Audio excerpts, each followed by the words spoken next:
This is Robert Montgomery speaking. From the nation's capital has come a new epic of American courage and sacrifice. America's greatest adventure in polar exploration. This is a tale of men and of their willingness to endure hardship and risk life above and beyond the call of duty in the service of country and humanity. For brevity, the sequence of events has occasionally been rearranged. The President's Cabinet approved the expedition.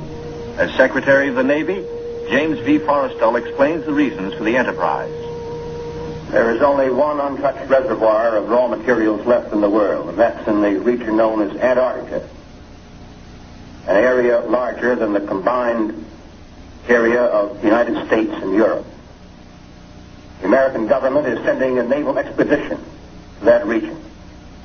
The purpose is to train our Navy in polar operations so that it may better perform its function of preserving the peace upon the seven seas of the world. Beyond that, the American government is seeking to do its share in the discovery and the release to the world of the unknown treasures of Antarctica in the interests of all mankind.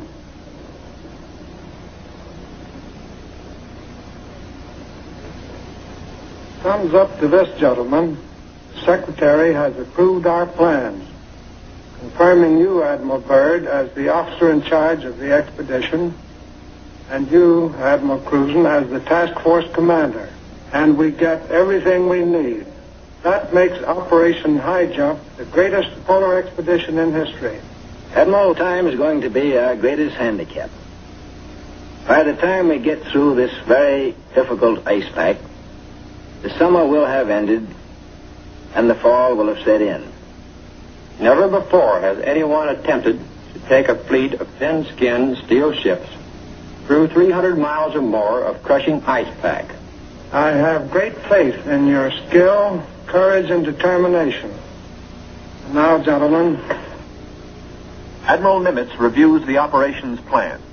The expedition will comprise 3 groups: a central land plane group to explore the interior from Little America, and 2 seaplane groups, the eastern to map that half of the continental shoreline, and the western to map the opposite coast of Antarctica. After the original orders have been issued, 3 months of planning are needed to organize the giant venture. This is Robert Taylor speaking. At the world's greatest naval base, Norfolk, Virginia, ships of the Central and Eastern groups are loading. The flagship, Mount Olympus, equipped with powerful radio and radar, will serve as the leader's voice of command. Admirals Byrd and Cruzen come aboard to check staff preparations, food, fuel, and clothing for 4,000 men. Byrd greets staff officers who have fitted out the expedition. Not a few vessels, but a fleet. Officers and men, not hundreds, but thousands, and pilots by the score. The Chief of Staff, Captain Quackenbush, calls up the fleet's youngest recruits to meet the admirals, who name them Running Jump and High Jump. The pups are unimpressed by rank. Running Jump and High Jump are first arrivals from the Chinook kennels at Wanalancet, New Hampshire, where sailors are learning the art of navigating dog sleds. Everything happens to sailors. But soon they come to understand and to love the Huskies. They watch their dogs carefully to see that they have enough to drink and enough to eat, and always at the right time. Dog Watch Bluejackets practice the patient care that will keep the dogs in prime form. Not only food, daily attention to their eyes so that they may not suffer the dreaded Arctic snow blindness. And the inevitable vitamin pills. Even dogs can't escape these days of ABCD health. The boys learn all the tricks. Tickling of the throat and a pat on the nose gets the pills down. The dog sleds are the small boats of the Antarctic.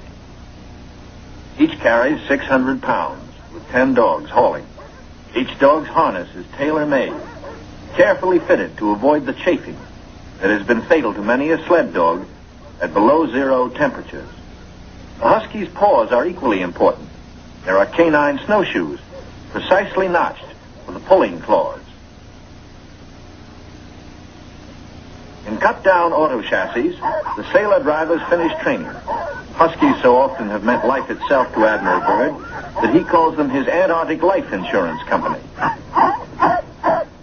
From Norfolk, Admiral Cruzen sails aboard the Mount Olympus. His crews are a cross-section of the country's manhood. Admiral Byrd will follow later in the carrier, Philippine Sea. The Coast Guard icebreaker, North Wind, powerful plow horse of the expedition, backs out. The seaplane tender, Pine Island, is first to stand out to sea. Steaming south via the Panama Canal, the fleet must cover 12,000 miles to reach Antarctica. At the 100th meridian west, the groups are to separate, and the central group proceed to a rendezvous point at Scott Island. This is Van Heflin speaking. Sailing day at Santiago finds the Western Group helicopters practicing final pinpoint landings on the newly installed helicopter flight deck of the seaplane tender Currituck. They are to serve as eyes of the fleet when it buffets through the pack ice, and when need be, to go on rescue missions. For exploration, 3 Martin Mariners, called PBMs, with a flight range of 3,000 miles, are spotted aboard the Currituck. Ships of the Western Group will proceed 10,000 miles south to the Balleny Islands, 860 miles to the west of Little America. Aboard the Mount Olympus, now heading south in the Pacific, Admiral Cruzen gives a traditional command, and up goes a strange flag. The Jolly Roger, signifying the crossing of the equator and authorizing the ancient shenanigans of the sea, whereby all land lubbers are painfully presented at King Neptune's court. The veteran shellbacks copperplate the pollywog's interiors with a mixture of cylinder oil and chewing tobacco. Next, the pollywogs must kiss the bosun's belly, the only kiss they'll have for many a long month.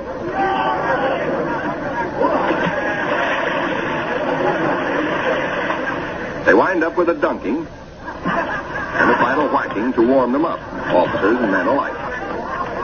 Wearing the whiskers of Neptunus caninus, Ricky, the veteran husky, presides as the pups become doggy shellbacks. The oncoming shadow of the Antarctic intensifies preparations. Bamboo is split for trail marker sticks. These, topped with flags, will form lifelines to guard the men against losing the trail in blinding blizzards. Small details, but vitally important in the wilderness of ice. The dogs are inoculated against infection. Now the serious business of the sea takes over. Danger menaces the fleet oiler, Cacapon. She must fuel the fleet now to lighten her cargo of 4 million gallons of oil. If storms strike her, plates may warp, rivets shear, and her back may be broken. And ahead are the dreaded Roaring 40s. Deck parties run with hauling lines, bringing over the Cacapon's captain for a conference.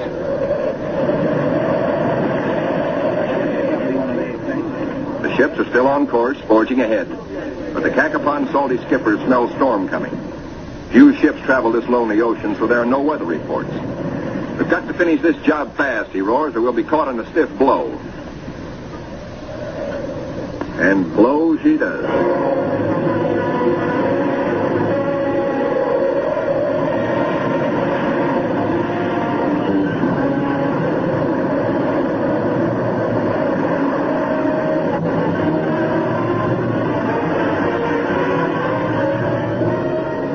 Clearing skies, but still the gale blows hard.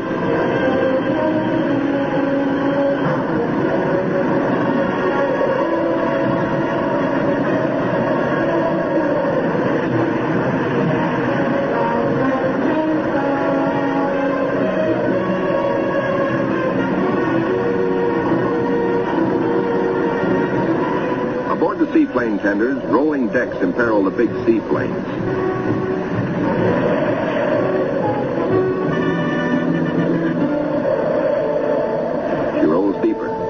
A sudden lurch. The Navy cameraman taking these pictures is thrown, his leg broken.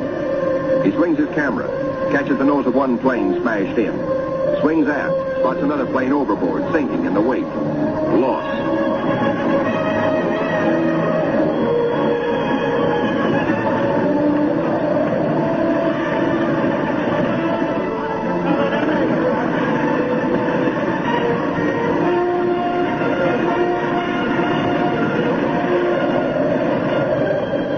There's no loss of life. But below, in sick bay, the surgeons are busy with the injured. Today, with Navy's modern science, An injured seaman is soon up and about. We go back now to Norfolk and sailing day for Admiral Byrd. 6 DC-3s, called R4Ds by the Navy, make the longest taxi run in Navy Yard history, each with crewmen riding the tips of their 98-foot wings. Poles and buildings have been removed to clear their way to the 30,000-ton carrier, Philippine Sea. Admiral Byrd will sail the carrier close to the edge of the pack ice, then fly his 6 30,000-pound land planes from her deck, 800 miles across the pack to Little America. A daring and dangerous plan. But precedent was made in 1942 by Jimmy Doolittle and his much smaller B-25s, Tokyo-bound from the carrier Hornet.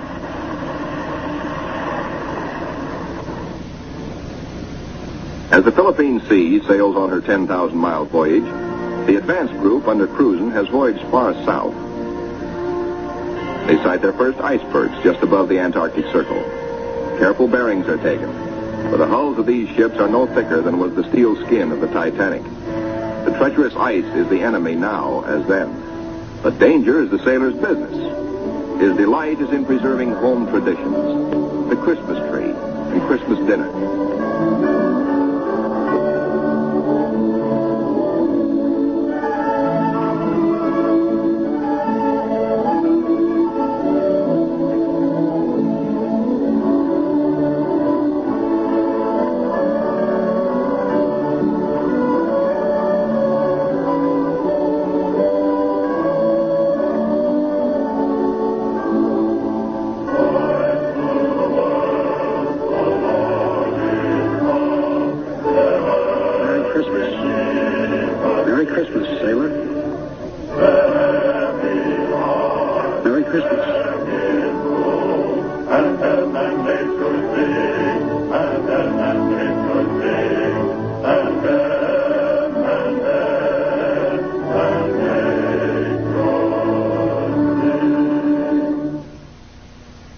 We'll be right back with TNT Overnight. 50 years of classic films all night long.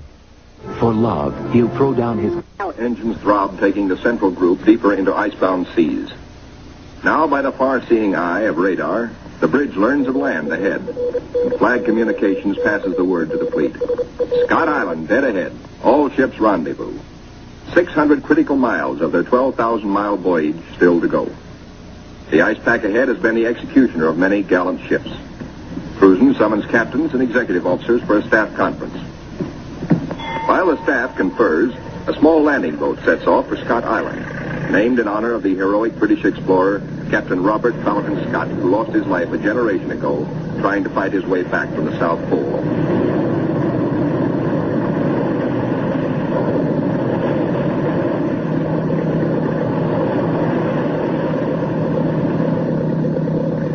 In such surging seas, landing is impossible. The boat heads back for Mount Olympus with serious news. Cruzen must abandon his plan for a weather station here on this rugged submarine mountain. Time presses hard. With his operation officers, Cruzen transfers his flag from Mount Olympus to the Coast Guard icebreaker, North Wind, for she must take the lead, cut the channels. Admiral Cruzen's battle now begins. Through 600 miles of peril, the Admiral must bring his ships to the open Ross Sea, and thus to the Bay of Whales and Little America. Cruzen signals, "Follow me," and sets a careful course past icebergs. "There she blows," sings the lookout. "There she breaches," close aboard.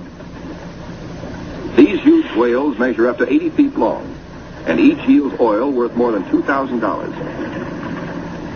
The radar watch informs the bridge they have picked up a big ship, a Norwegian whaler, with her killer craft in close company. The Norsemen report the heaviest ice pack in 40 years. This year, they tell the Americans they're staying to the north of the ice. The Norwegian captain urges, "Exercise extreme caution." The American fleet proceeds. Here is the most treacherous navigation in all the 7 seas, with every floe, every berg a potential killer of ships. 7/8 of the berg lies underwater. Its jutting ice foot can slice into a ship like a can opener into a can. Ahead, the sky shows white streaks, the telltale ice blink, the warning reflection in the sky of the great pack. The ships meet their first tabular, the tabletop berg found only in the Antarctic. These tabulars are huge ships from the Great Ice Barrier. They measure as long as 40 miles and are counted not in acres, but in square miles. The ships must follow a twisting, turning sea alley, cleared by the icebreaker. The submarine, Senate, brings up the rear. U-formed ice, known from its shape as lily pad ice, offers no trouble. It is the bergy bits and the bergs themselves that form the hazard for the submarine.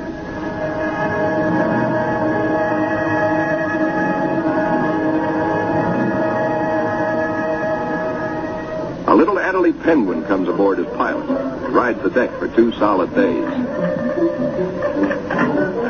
Navy cameramen find new subjects. A group of emperor penguins feeding in the lead.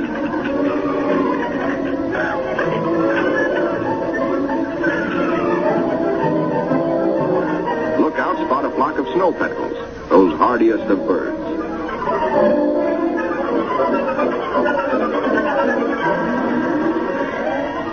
Admiral Cruzen orders reconnaissance by helicopter and himself boards the plane as observer.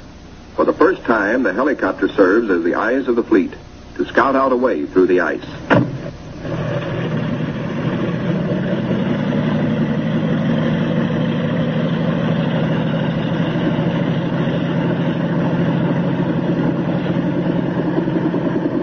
Somewhere to the south, Cruzen hopes to locate better going, perhaps a lead heading toward Little America.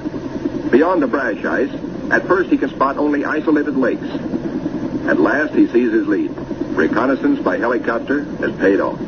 And just in time, for the helicopter's gas is running low. The long practice hours of pinpoint landing have not been wasted. The Admiral is safely back aboard. Cruzen changes course to head the fleet toward his lead. No open roadstead here. No channel markers. The turn is difficult for the big ships. Now to the men of the fleet comes one of nature's weirdest pictures. The Antarctic twilight. Eerie greens and pastel blues. Men who look grow silent, but long remember.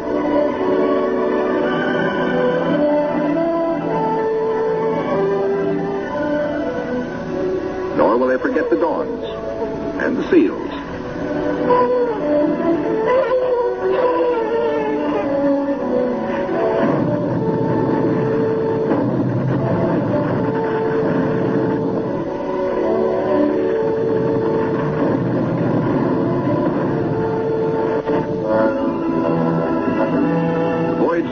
Was to have taken 3 or 4 days, but a week has passed, and the task force has made only 100 of the 600 miles across the pack. An emergency radio to the north wind summons instant help. The submarine, Senate, is caught. The jaws of 2 ponderous pressure flows are closed in, locking her in a white vice. The submarine is in acute danger of being sunk.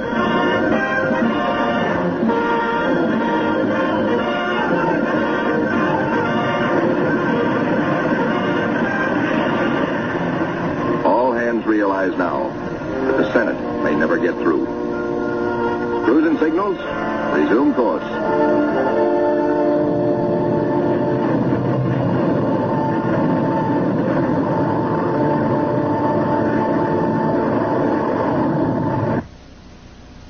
Meanwhile, the Eastern Group has steamed to Peter the First Island, 1,250 miles northeast of the main base to be established at Little America. The Eastern Group's seaplane tender, Pine Island, sends a helicopter to scout the rugged coast.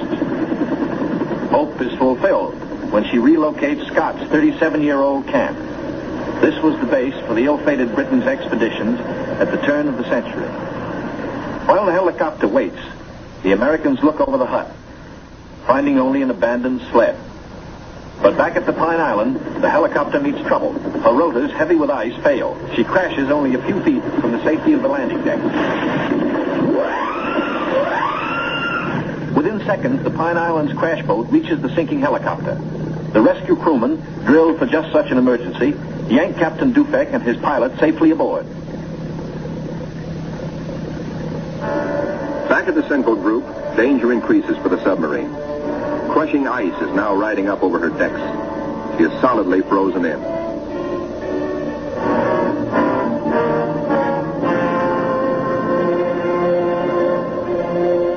The Senate's situation is desperate. Clearly, she cannot undergo further risks. There are 85 men aboard. The ice locking her in is a solid pressure field spotted with bergs. She must be taken back. The north wind cannot get the fleet through if constantly halted to rescue the submarine.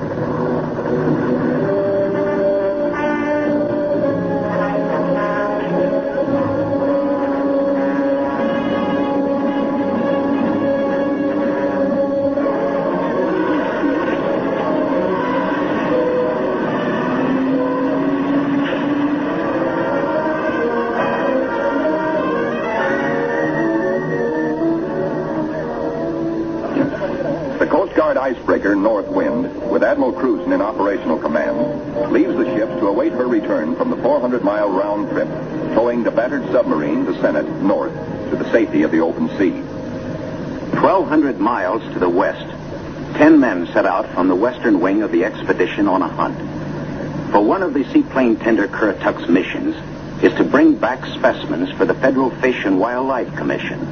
The marine marksmen storm the ice floes. These seals are armed with tiger-like jaws, easily capable of mangling a man's arm or leg. The men risk the slashing jaws of the master bull himself. He's no calf. He fights to kill. Once secured, he finds out for the first time in his life what it's like to be petted. That's not so bad. They total up their catch for the scientists back in Washington. 6 leopards and 1 rare Ross seal. The first Antarctic seal ever to fly through the air with the greatest of ease in a cargo net. 3 days later, disaster presses close to the ships of the Central Group, helpless without the icebreaker. Their 2,000 men are marooned in a frozen sea. Below the waterlines, damage control crews labor in icy water to shore up the inward closing plates. The lives of all hands are at stake.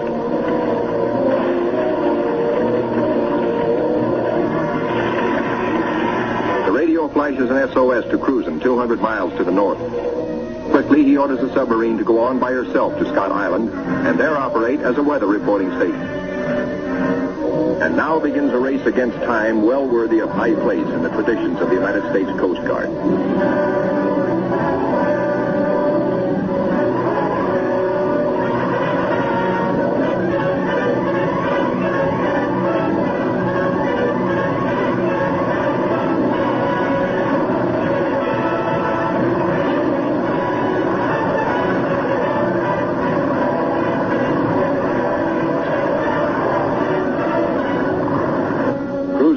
Black news from the flagship, Mount Olympus. Already 5 frames forward stove in, more weakening. Only the north wind can bring salvation to the 2,000 men of the stricken fleet.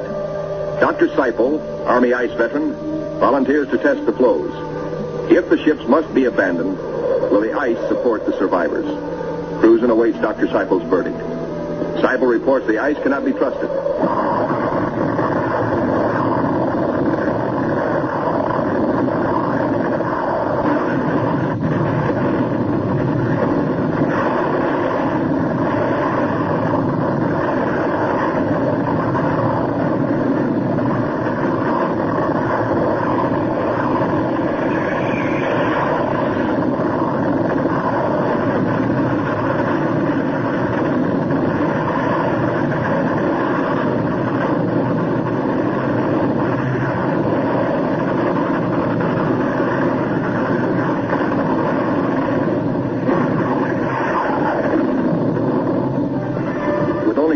To go, the icebreaker is hemmed in by ice 20 feet above water, 50 feet below, in an area as great as 100 acres. Hopelessly gripped by the ice, the cargo ship Merrick is now in grave peril.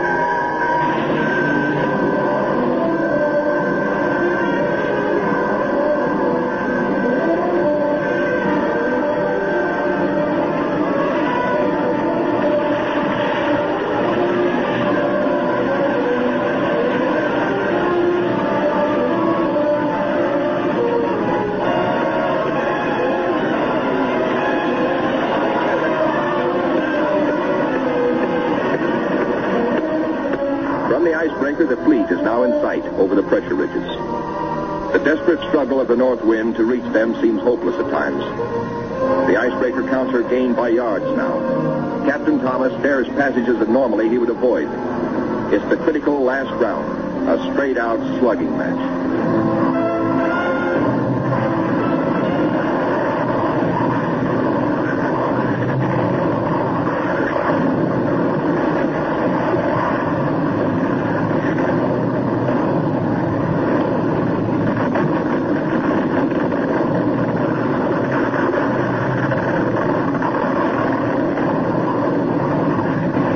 The north wind reaches the nearest ship, the Yancey.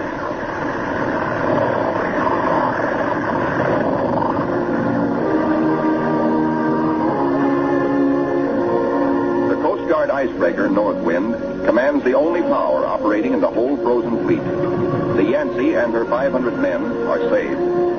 Next, the Mary, heavy in the water with a hole in her bow below the waterline.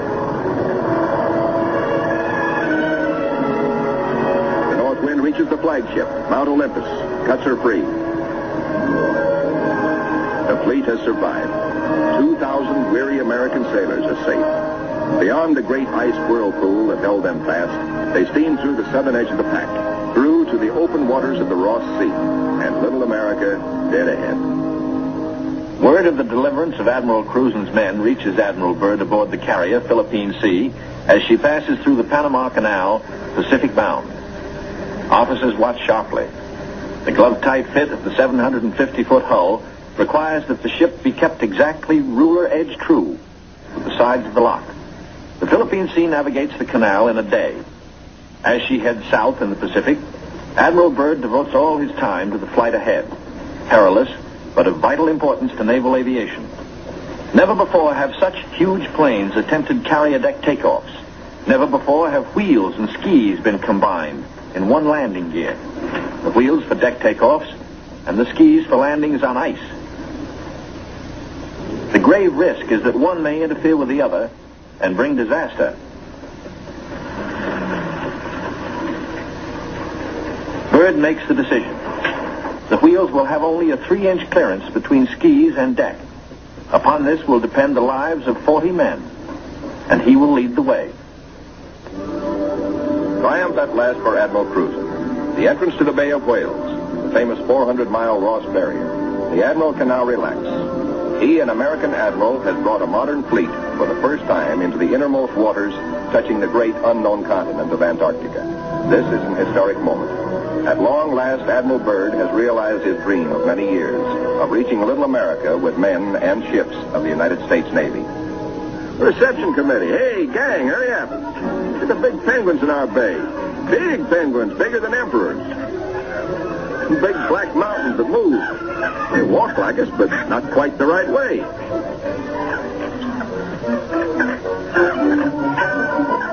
Come on, gang. We gotta go see what gives.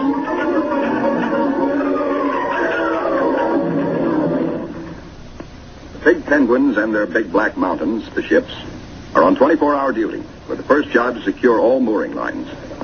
Big timbers sunk deep in the ice serve as anchors. They're called dead men in sea parlance, perhaps because they're buried. Slip toggles are rigged for quick release in case ice forces an emergency getaway.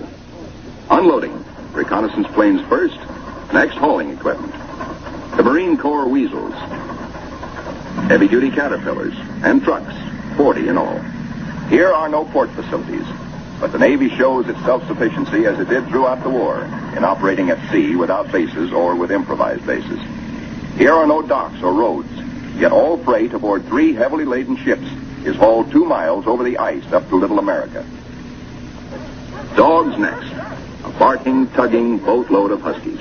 And the pups, growing fatter and bigger every day. All are happy with the welcome smell of snow in their nostrils. This is home. This is fun. But this is work, too, for time is short. The dogs must haul their share of the tonnage. Halt. Trouble ahead. Pressure ridges block the way inland to Little America. Even the largest caterpillars are stalled. The call goes out for dynamite crews, Navy's trained demolition teams, seasoned on enemy beaches. They must blast the 50-foot ridges, clear the way to meet the expedition timetable. The ridges are deep. The blasting takes hours.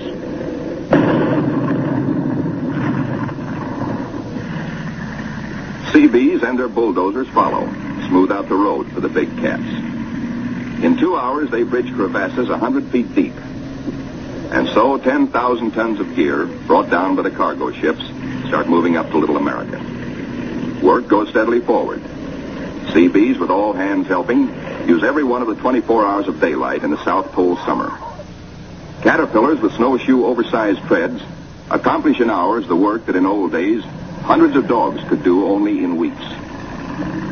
Airstrips, smoothed out with drags, take high priority. Bird has flashed word from the Philippine Sea, now standing by off the pack ice, that he's ready to fly his R-4Ds in. It's up to the work parties to make up the time lost in the pack ice. Up to these men to work while gusty winds drive flesh-cutting gravel-like snow across the open, or to dig deep for storehouse foundations. Food dumps grow steadily. Here is the favorite hangout of the veteran Husky, Ricky, born at Little America 12 years before, and still hungry. Each hour brings other buildings to completion. Knockdown Wanigans grow magically, and the Air Headquarters Quonset is ready. Snow blocks are dug out for windbreaker walls. These blocks are the adobe of Little America. Good idea, squawks the sidewalk superintendent of the base. Good idea. These big penguins do right well to bear in mind that when she blows down here, she's liable to blow your eyelashes off. The little Adderley shows no fear. What? Smoke? Silly idea. We'll be right back with TNT Overnight, 50 years of classic film. The ships are all but empty. The Caterpillars and Go Devils live up to their wartime good name. Within 70 hours, the Seabees are hauling in the last 500 tons of essentials. Only a few more cases to be broken out. The local waterworks is the pride of the Seabees. 3 GI cans of snow produce 1 can of water, purest in the world. You keep your furnace going to make steam, which melts snow, which makes water. Simple. Simple once CB Engineering in Washington had figured it out before ever the first ship left port. And now, the ordered streets of a tent city that is Little America the Fourth come into being where 3 days before, the primeval snow lay unbroken. The church flag on the first Sunday signifies a pause for prayers. After the last Mass, and after the Protestant and Jewish services, the off-duty sailors have but one thought. Transportation has but one terminal, the mess hall, the best dinner of the week, as ancient Navy tradition always has decreed. Admirals and captains wait their turn in the chow line with the men.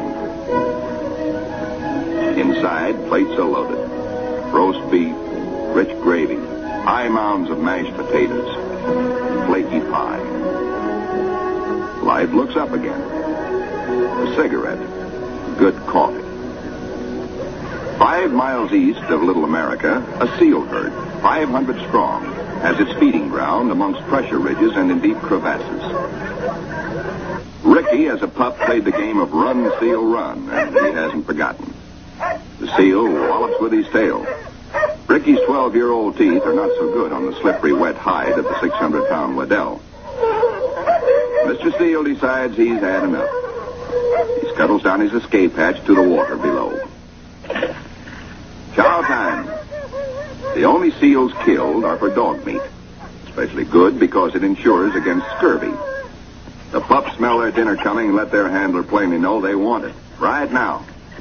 They're only a few months old and forever hungry. Yet soon they will be pulling more than their weight in the sledge traces. They like their meat red and will fight for it. The flagship flashes word by radio to the carrier Philippine Sea. Base ready, weather suitable. On the carrier, 6 planes, triple checked, are ready for their moment of destiny. Admiral Byrd has given the pilots a final briefing. Everything depends on split-second timing. Pilots, man your planes. No 3,000-foot runway here. Only a scant 300 feet. Jet propulsion is their reliance. Crewmen attach jet containers, 4 to a plane. These JATO bottles are packed with flaming power. In the critical 10 seconds at takeoff, they give the kick-up of 2 added engines.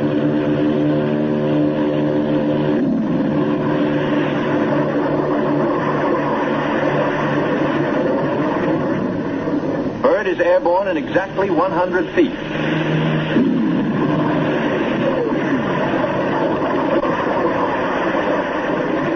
Admiral Byrd and his companion plane will try the 800-mile flight first.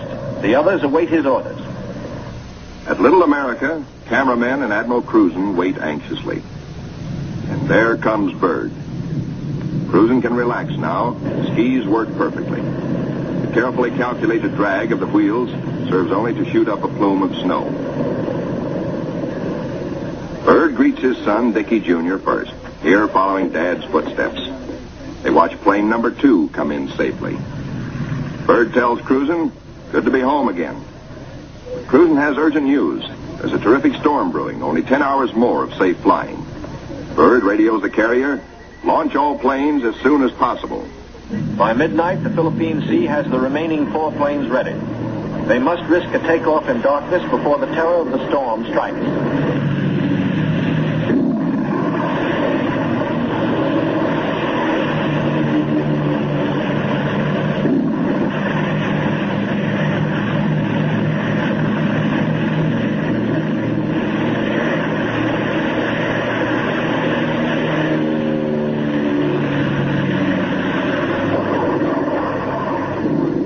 Finds the planes over the pack ice. With frozen depth below and weather closing in, navigation becomes tricky. This close to the pole, the magnetic compass is no help.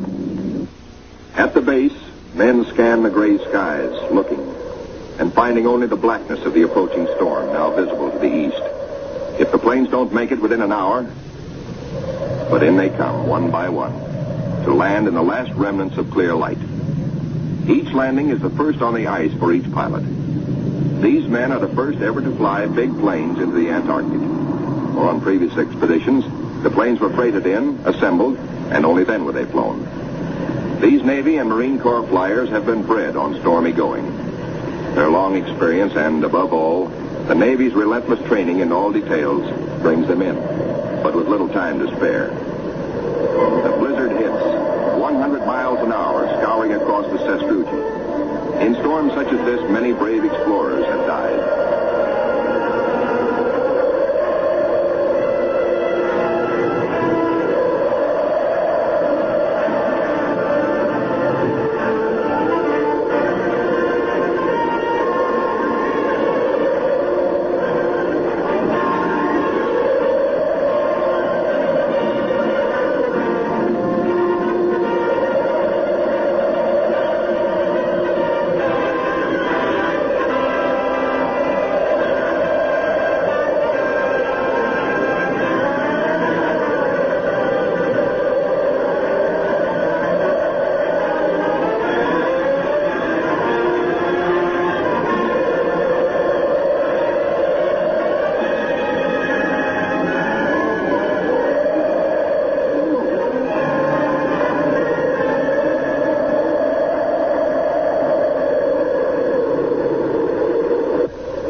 Abatement of the storm, work parties head for the plains.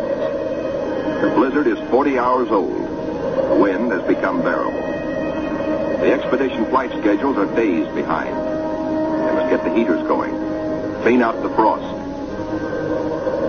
The Antarctic offers no quick machine service as on standard Navy airfields. Fuel for the heaters must be hand-dragged, hand-pumped, hand-fed, with the temperature far below freezing.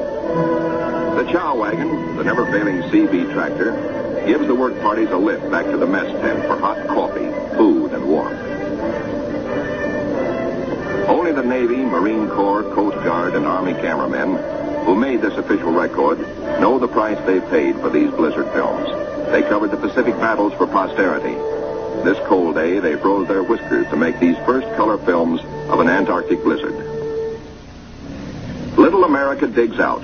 The planes still stand on the line uninjured.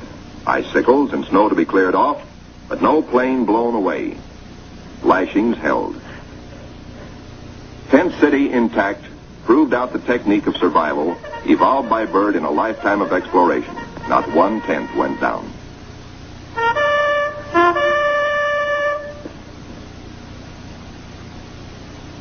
No matter how great the pressure of work, the flag must be raised with a ceremony which is its due.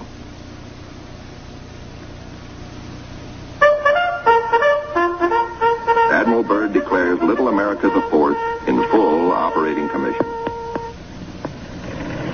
The Admiral and the party ride Weasels 12 miles south to visit his earliest camp, marked by the radio towers. Little America I, now 40 feet under the snows of 17 years. And above it, Little America II, 25 feet under the snows fallen since 1935. Captain Boyd, United States Marine Corps, ties on a safety line, while Admiral Byrd and 3 veterans of his previous expeditions watch. Boyd inches his carcass down the old ventilating hatch. It stood 20 feet in the air when it was put up 12 years before. He pokes a stick up as a marker for the main hatch. Now all hands, the Admiral included, will have a chance to go look-see. Below, the old-timers find a lantern that lights at once. No manner of other gear. For here in Antarctica, there is no decay, no rust, no dust, not even germs. Fruits, vegetables, meats, all good after 17 years. Small wonder Byrd preaches that one day Antarctica may be the world's storehouse to keep the 7 years surplus for the 7 lean years. Byrd, bringing with him the old corn cob he'd forgotten in 1930, comes up last. He meets heavy going, but he makes it the hard way and seems to like it. We'll be right back with TNT Overnight. Can men survive in freezing water? Men from Mars, members of a special underwater demolition team, wear the new cold water rubber survival suit. In contrast to these skylarking youngsters eating ice cream in the ice, men in ordinary clothing are paralyzed in 6 minutes and die very quickly thereafter. Yet these sailors, wearing only underwear beneath their survival suits, stay in half an hour and come up chipper and warm. On the sunny afterdeck of the Mount Olympus, the expedition's prize penguin catch, the big emperors, are living the life of penguin Rileys. They grow 4 feet tall, weigh up to 80 pounds, and are the only creatures who live throughout the year on Antarctica. Eons ago, they flew. In time, their wings evolved into swimming fins. Their deep feathers are the warmest known. Their feet, thick leather-like pads. On these, they lay their single egg and tuck it up within the body feathers for warmth, to hatch it. In captivity, they must have their vitamins. Keeping them alive for the return voyage is quite a problem, for their bloodstreams have no germ resistance. Their necks are ball-bearing. Strangely enough, the smaller captive penguins prefer their fish fillets. They won't eat live fish out of a pail. The rockhopper penguins are the clowns of the Antarctic. 20 inches high, cocky yellow eyebrows, sassy, and forever hungry. As the men find out, they'll eat their weight in fish every 3 days. The gathering of scientific data ranks high in expedition plans. Admiral Byrd says goodbye and good luck to an over-ice expedition which is to probe deep into the Rockefeller Mountains, 300 miles southeast. 2 LVTs hauling supply sledges strike out into the white darkness, their mileage checked by bicycle wheel counters astern. In the mountain rocks, they will seek minerals and ancient petrified vegetation. Hourly, they will record important aerological data. But exploration by plane has priority 1. 1.5 million square miles are to be explored and mapped, and the oncoming winter soon will end flying weather. The wheels come off. Before takeoffs and landings on the ice must be made by skis alone, delicately balanced to feather in the wind, yet strong to stand the shattering shock of landings. Organized exploration on a scale hitherto undreamed of calls for precision timing. Each plane is serviced on exact schedule with 1,200 gallons of high-test gas and with preheated oil tested to function at 80 below. A pressure tank, especially designed for operations in deep cold, pumps the oil into the planes. Daily flights begin. Each plane has a definite sector to explore, a definite timetable, a definite radio report schedule. While the weather holds, flights operate around the clock. For emergencies, the LVTs cache provisions and fuel at the limit of their range. To aviators forced down, to rescue planes sent out to bring them in, these cairns may offer the one hope and may mean ultimate survival. 1,200 miles to the east, the Eastern Group vessels and planes are exploring the mysterious Phantom Coast. Aboard the destroyer Bronson, the commander of the Eastern Group, Captain George Dufek, makes an exploration voyage. He sails close in to Mount Erebus, 14,000 feet above the sea. It is the only known active volcano near the South Pole. Captain Dufek, his mission accomplished, returns to rendezvous with the seaplane tender Pine Island. Personnel transfers to the destroyer must be made by breeches buoy because of rough seas. This officer would probably prefer a boat. The deep roll in the destroyer's outward flaring bow forced the handling crew to wait for the exact moment to haul inboard, lest the man be dashed against the ship's side and killed. It is Captain Dufek's turn next. The line is set higher. The seas run stronger. The ships roll dangerously apart. The line slacks, then snaps taut, and breaks. A 50-foot plunge downward. Dufek disappears. Away, lifeboat! Men jump to stations. Lower away. Hurry, hurry. 8 minutes in this icy water means death. Speed is the only hope. The boat sheers clear. Heads out fast to the rescue. Captain Dufek reappears. He has managed to inflate his life jacket.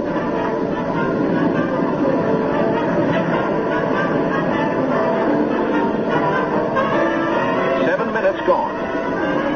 Dufek grabs the lifeline. The seaman clutches him. By a margin of seconds, he is safe. 1,500 miles west of Little America, the Currituck and her western group are off the Shackleton ice shelf, circling the Sunset Coast. The western group commander, Captain Vaughn, gives pilots and plane crews a last briefing on Antarctic dangers and the technique of survival if forced down. The flight about to start is the longest and most important so far for the Western Group. Before takeoff, survival gear is checked. Gear to keep 9 men alive for 100 days. Food, drugs, sleds, sleeping bags. On the water, the great TBM makes her takeoff run. Her jet assist bottles blast. She lifts quickly into the air and circles the Currituck once. Jet assist bottles, their work done, are dropped and make a salvo splash. The pilot, Commander David E. Bunger, wipes his frosted windshield, a constant source of trouble in polar flying. He is over the Shackleton ice shelf, named for the great English explorer who kept returning to the Antarctic until death, so often escaped, kept its rendezvous with him. The smooth shelf roughens. Dark rocks, called nunataks, appear above the ice. Then rugged mountain ranges as far as the eye can see. Bunger leans forward in amazement. His eyes have caught a sudden and unbelievable change in scenery. The universal white has turned to chocolate brown, dotted with blue. A cameraman goes into action. 300 square miles of land without snow. Land that might be in New Mexico or Arizona. Pictures alone will prove Bunger has discovered a warm oasis in the shadow of the pole. It is for such supreme moments as this that men brave the hardships of exploration. The astounding, undreamed of fact is that they are over a chain of warm water lakes whose shores, except for small patches, are free of ice and snow. Commander Bunger circles the largest lake in sight, 5 miles long. He comes in to make a landing. Water temperatures must be recorded. Samples taken. He finds the water fresh. The temperature 38 degrees Fahrenheit. On the shores are vast deposits of coal and of minerals of the utmost importance to civilization.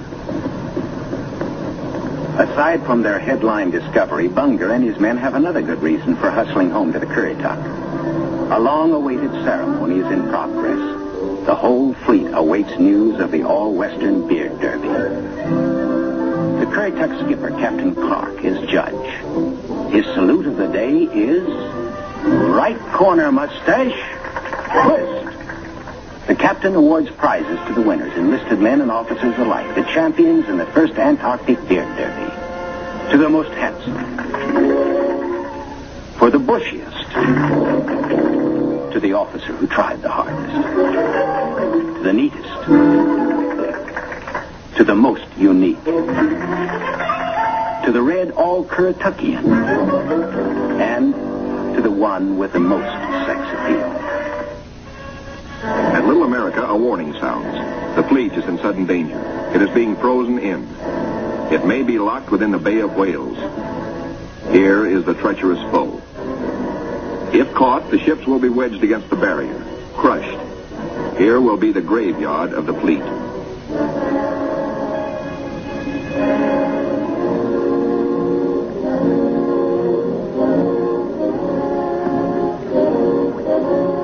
The Coast Guard icebreaker North Wind goes into action, ramming, back, ramming again to break up the crushing floes.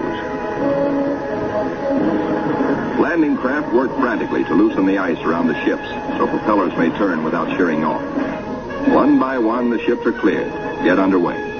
Byrd remains behind with 197 volunteers in grave problems. His most important exploration flights will now lack the powerful directional radio of the Mount Olympus. To get his men out, he must hope the icebreaker can crash her way back in time. Otherwise, he and his men will be frozen in for the 9 sunless months of the dark, treacherous Antarctic winter. Marooned, Admiral Byrd and his staff plan the big flight to the South Pole and far beyond. This is the culmination, the last mass flight. 4 planes spanning out over a continent of unknown territory larger than Texas, California, and Arizona combined. Over freezing wastes without people, without life, without vegetation. Nature's most formidable challenge to man. The 4 planes are gassed up. All controls triple-checked. Motors heated. For they face cold as extreme as 60 below, unrelenting, murderous. Photographic units lead the parade of science to the planes. Each is a flying laboratory. The cameras are the trimetricons and the K-17s that spied out enemy secrets during the war. Now each plane carries 250 pounds of film to record some of nature's last great mysteries. The war's secret radar magnetic detectors are here too, bolted on like bombs. In war, their electronic impulses spotted minefields buried deep under the surface. Now they will read far below the ice, detect and identify minerals, coal, iron, precious ores. Byrd gets the words, "Ready, sir." He boards the leading plane, gives the command, "Take off." Crews hasten to rock the ships and thus free the skis frozen to the ice. Now all the work that has gone before, the planning, the task of preparing ships, of training men, the perilous voyage through the ice, now all of these investments of time and sometimes of suffering are come into focus. Takeoffs were non-stop flights over the desolate, danger-studded wastes of Antarctica. Flights of great distance, the equivalent of, back at home, winging non-stop from the Canadian border to the Gulf of Mexico. Aviation is all important in the Navy's Antarctic exploration. Just as aviation is all important in a modern Navy that must be strong under and above the sea, as well as on it. We'll be right back with The shelf ice, Byrd leads his 4 planes in the long climb over pressure ridge areas, heading for the polar plateau, 10,000 feet up. Below are no landing fields, only deep crevasses. Pressure ridges 100 feet high. Instant destruction for a plane forced down. Byrd pioneered the first South Pole flight in 1929. He applies again the practice of constant vigilance, careful calculations that assured his earlier successes. Over this cruel country, Byrd flies today at 3 miles a minute. In earlier explorations, 3 miles in one day was frequently the utmost for Shackleton and Scott for Britain, Amundsen for Norway, and Byrd himself for America. The Beardmore Glacier, 200 miles long, 50 wide, 1,000 feet deep, who knows. Byrd checks position by the sun compass. The glacier signals the South Pole itself. Here, Byrd drops the flags of the United Nations, carefully boxed, a symbol of America's goodwill to all nations. Now beyond the pole, Byrd focuses his cameras and magnetic detectors on land new to him and to all mankind. In eastern group waters, the seaplane tender Pine Island swings out a plane, listed on the fleet's roster as Mariner George 1. Crew members look out. No shadow of coming disaster troubles their young faces. Captain Caldwell, observer. Lieutenant J.G. Frenchy LeBlanc, pilot in command. Lieutenant J.G. Bill Kearns, co-pilot. Ensign Lopez, navigator. And a crew of 5 take off to map the treacherous Phantom coast.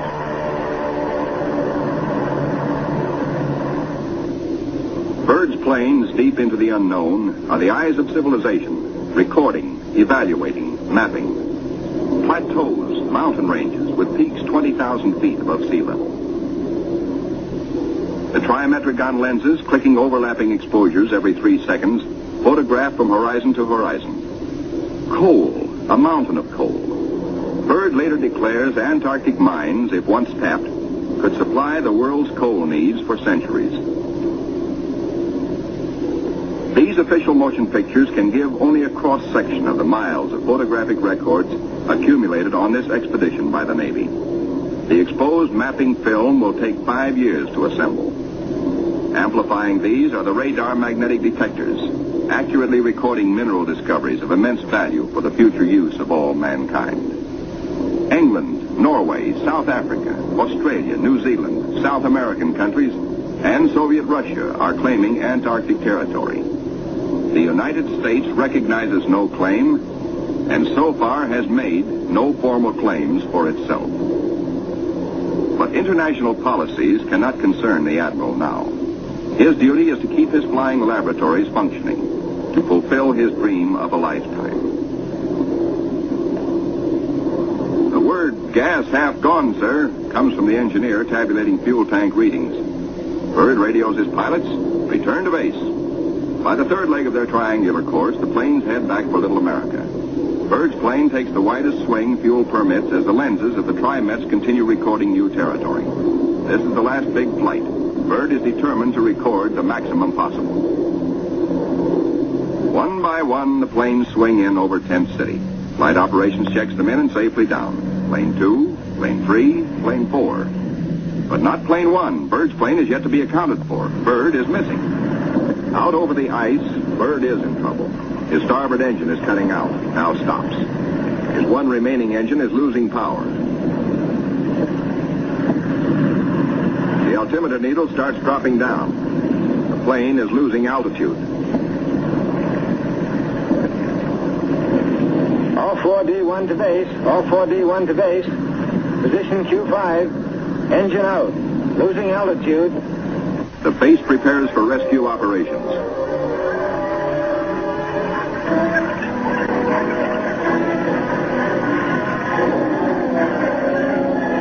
Handicapped by the partial power of one engine, the plane is in jeopardy. Down she drops. The needle drops from 3,000 feet downward, threatening peaks around. A further drop might mean a crash. Only one hope: reduce the load, lighten her at once. Maybe that way, maybe if enough weight goes, maybe she will hold. Already the mountains are above. She is deep in the valley, deep in the shadow of disaster. The needle drops downward from 1,700 feet. Jettison all gear.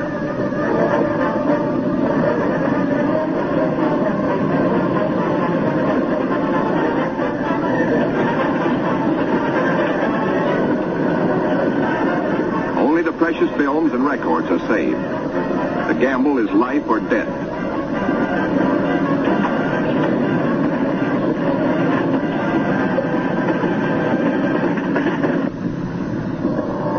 The altimeter levels off at around 900 feet. Slowly she starts to climb. She is gaining altitude. Pilot signals 4-0. 3 hours later, at the base, the crippled plane comes into sight. Men peer closely, tense, hushed, as they see the starboard prop dead. The one-engine landing is tricky at best. With skis, on ice, hold your fingers crossed for the pilot.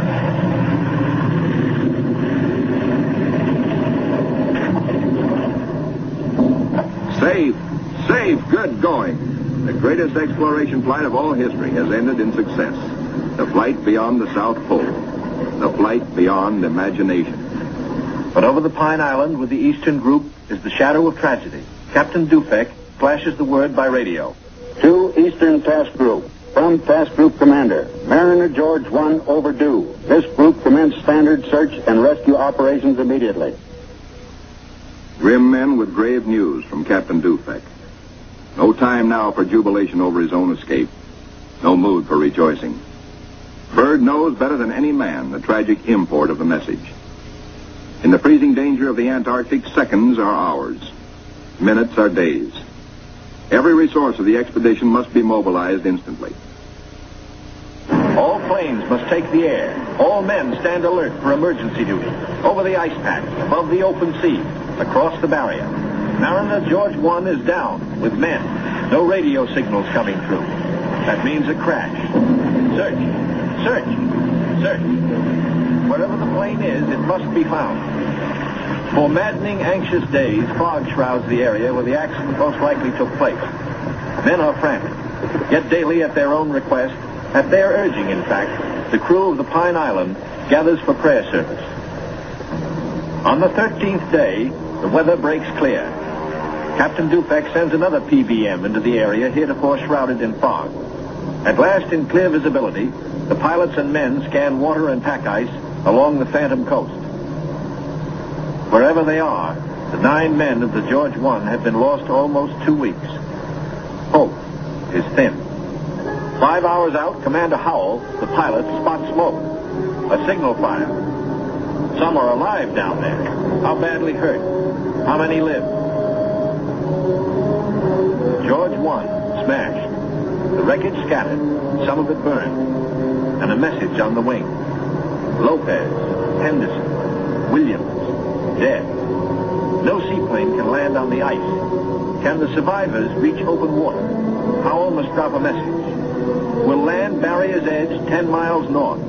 We'll drop flags to mark trail. If you can walk it, form circles. If not, form line. Howell knows the gravity of the decision Captain Caldwell must reach. But if the men can walk, a day may be saved. A precious day for the injured. Howell flashes the news. Captain Dufek gets the word and gives it to the Pine Island by loudspeaker. Attention all hands.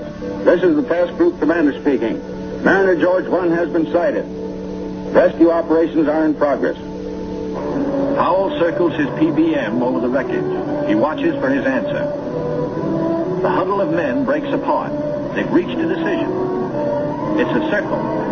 They'll try the 10-mile trek to board the PBM at the water's edge. Howell's crew have the relief gear ready now for the men below. Cargo chutes float the heavy packages down. First aid boxes, rations, skis, blankets.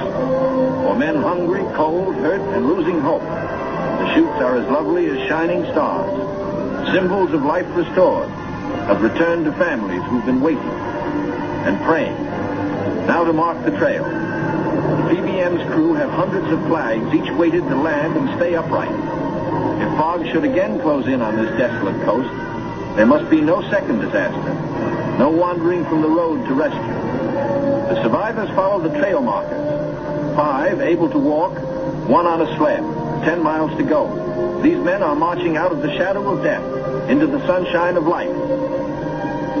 Aboard the rescue plane, ready to leave the barrier edge, the survivors, 6 thankful men, jerk out their story in bits and flashes. How Henderson, Lopez, and Williams died in the crash and explosion when they smashed up in milk bowl visibility.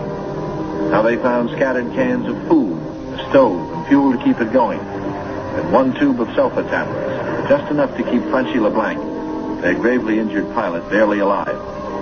Proudly they tell how Captain Caldwell consulted them all in dividing their little food, how he kept watch, inspired their faith, and how they prayed as men always do when there is no other hope but prayer. Bill Kearns, co-pilot, grins hello. First off is Frenchy LeBlanc. Corpsmen carry him tenderly in a Stoke stretcher. Moore and Robbins pulled him out of the blazing nose of the plane, but his back, hands, and face suffered 3rd-degree burns, and in the Gethsemane of waiting for rescue, both legs were frozen to the knees. Amputation is inevitable, but he will live. The ship's company of the Pine Island greets their skipper, Captain Caldwell, observer on the flight.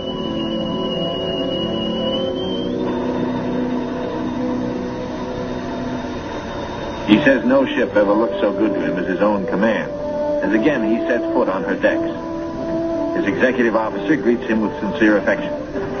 Captain Dufek warmly welcomes the survivors. Co-pilot Kearns, his broken arm in a sling. McCarty, photographer. Ward, the radio operator. and smiling Shorty Robbins, the motor mech. The head is warm. A hot bath, clean sheets, and long hours of restoring sleep. And perhaps first, a moment to splice the main brace, by which good sailors mean a ration of medicinal spirits. Bourbon to you. Later in sick bay, all but Frenchie and Captain Caldwell enjoy their first full meal in 2 weeks. Kearns will go to Georgetown University to study for a career in diplomacy. McCarthy, who has a wife and 2 children in Sonoma, sunny California, beams happily. Robbins, who was the wheel horse in those desperate days, figures to keep on flying. He still loves it. And War knows that he will marry his school teacher sweetheart back in Reading, Pennsylvania. News of the rescue finds the icebreaker with Admiral Cruzen fighting her way through thickening ice to pick up Admiral Byrd and his men at Little America. Byrd is radioed for all speed. At the base, the Admiral supervises Operation Secure. All essential records and scientific instruments are to be taken home. The planes must remain. They are stripped down with the hope that another American expedition in a future year may find them of use. Supply dumps are marked by poles. And now through the capes comes the old reliable workhorse, the icebreaker. Final loading is the order. All roads lead to the bay, the last trip down, the last long trek through the snow for the big Go Devil sledges, loaded with men and equipment. The excitement that always comes with sailing infects all hands, including the dogs. They sniff something important is in the wind. With normal quarters for 75, the icebreaker must jam aboard the additional 197 men of the base party until, after the voyage north, she can transfer personnel to the big ships awaiting her at Scott Island. Byrd is among the last aboard. He can now report to Admiral Nimitz, Operation Highjump completed. Our men have achieved accomplishments unparalleled in the history of discovery. Our central group has flown far beyond the South Pole, mapped 1/3 million square miles never before seen by man.